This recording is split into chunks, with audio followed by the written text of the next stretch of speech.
July 1994, and a momentous occasion in the history of Triumph's highly popular new Speed Triple, and an equally significant moment in the renaissance of one of motorcycling's most prestigious nameplates.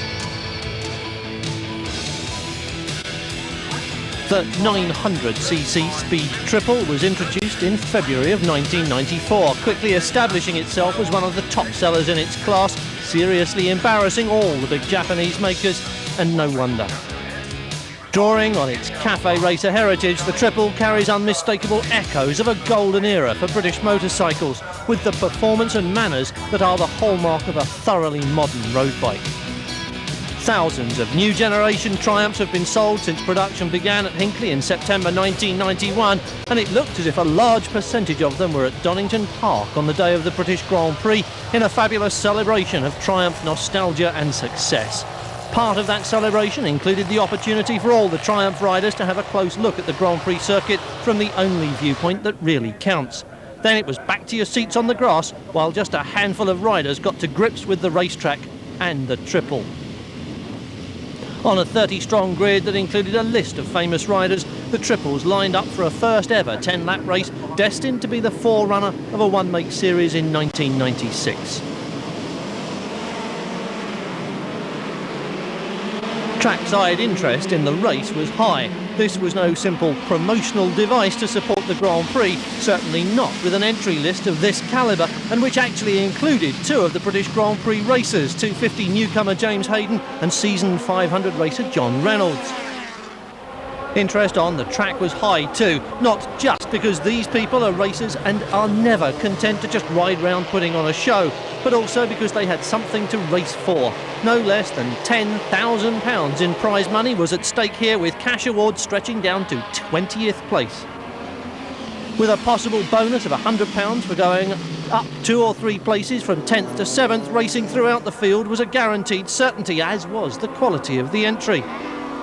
The list included 37 names, with riders from the USA, Australia and South Africa, as well as all over the UK. In the thick of the battles were a host of names familiar to the British race fans, covering the whole spectrum of motorcycle racing. Nick Jeffries, for example, Brian Morrison, Matt Llewellyn, Mike Edwards, Ray Stringer, Ron Haslam, Rob Holden, Dave Jeffries, Ian Duffus, plus James Hayden and JR. The battle for victory soon polarised into a wheel-to-wheel duel between Supersport ace Mike Edwards, number 7, and World Superbike Series regular Brian Morrison, number 3, with little or nothing to choose between the pair of them as they powered their near-standard machines around the Donington Park circuit, using all the 98 horsepower the 3-cylinder engine delivers. And behind those two was another thrilling battle for the last rostrum spot, which looked all set to fall into the hands of Matt Llewellyn. Except that no one had told Dave Heel.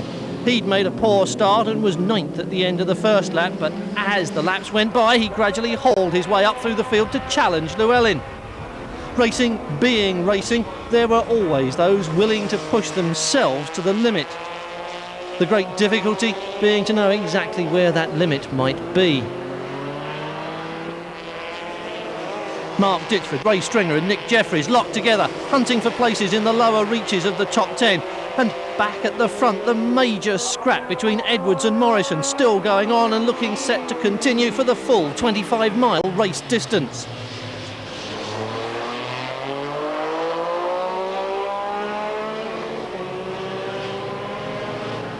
Morrison, in the distinctive pink helmet, riding in the wheel tracks of his rival, the two machines so evenly matched in power and setup, there's virtually no chance of finding a way past without pressuring Edwards into a mistake.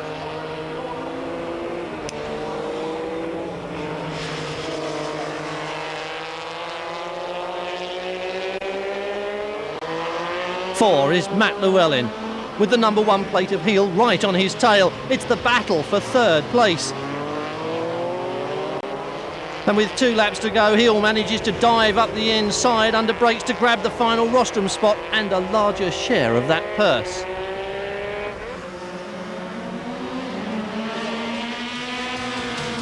At the front of the field, Edwards had taken most of the £50 bonuses for lap leadership. Morrison had led the way for 3 laps early on, giving rise to speculation he was keeping a last lap move on Edwards up his sleeve. One of the people speculating on that was Edwards himself, so worried that he was going to be snapped up that he outbraked himself going into the hairpin at Melbourne and allowed Morrison alongside, and the pair of them ran together towards the final corner in the checkered flag. Edwards had the better line and just pulled off the win with hardly a whisker between them. Heel third, Llewellyn fourth. And the moment that Edwards late braked into the hairpin, relying on the stopping power of the big 4-pot discs to haul the speed down so he could get round, but he was defending against an attack that never came. With all his corner speed working for him, Morrison comes through on a neat and tidy racing line to go through on the inside, but watch Edwards make the recovery and get that 17-inch Pirelli digging into the tarmac to make the comeback and take the win ahead of Morrison, Heel, Llewellyn and Jeffries in 5th place. A great day for the racers and a great day at the races for the spectators who ride home secure in the knowledge that the same technology which brought the excitement on the track is a positive safety feature on the road.